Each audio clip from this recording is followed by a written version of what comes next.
What's up, Willowbrook? Today we're in 2 Corinthians chapter 12. Our chapter is really a continuation of chapter 11 as Paul is talking about all these things that he could boast about in his life. And it leads to some experiences, which really leads us to, I think, the heart of chapter 12, starting in verse 7. He says, "Therefore, in order to keep me from becoming conceited because of his experiences and what he's done," he said, "I was given a thorn in my flesh, a messenger of Satan to torment me." Now, it's debatable as to what this thorn in the flesh really was. But essentially, it seems like it's some sort of physical ailment. We don't know exactly what it was, but clearly it wasn't good. Paul says it's a messenger of Satan, and he says it tormented him. So then he goes on in verse 8, "3 times I pleaded with the Lord to take it away from me.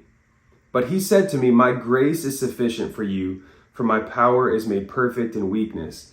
Therefore I will boast all the more gladly about my weaknesses, so that Christ's power may rest upon me.'" Then he takes it a step further, not just referring to this thorn in his flesh, but all difficulties. He says, "That is why, for Christ's sake, I delight in weaknesses, in insults, in hardships, in persecutions, in difficulties. For when I am weak, then I am strong." This reminds me of a couple months ago. I had my acoustic guitar. I was moving it from my living room into my home office. And when I brought it into my office and sat it on the ground, something happened in my lower back. It was like someone stabbed me in my lower back. I don't typically have back problems, so I didn't know what was happening. It was painful.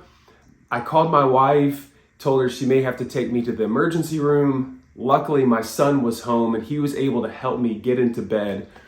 And for the next few days, I had to rely on the strength of my wife and my son to do just about everything. I couldn't do it in my own strength. I had to rely on them. And this is exactly what Paul is saying in our passage today, that God calls us into something. He calls us into his kingdom with a purpose, with a mission. And so many times we want to rely on our own strength. So many times we want to say, "All right, God, you called me, I got this." But God's saying, "No, I called you and I got this." Rely on the strength of God. So this is a great reminder for all of us. I think this passage is encouraging because this shows us that we don't have to be strong, that we're really relying on the strength of God. But it's also challenging because it calls us into a new perspective. It calls us into seeing these difficulties, our weaknesses, our trials, as really gifts, opportunities to see God's strength at work in our lives. So today I want to encourage you and remind you that God is strong. And I want to challenge you to begin to look at those difficult moments, look at those weaknesses as really blessings to see God at work in your life. Because when we are weak, God is strong. God bless you.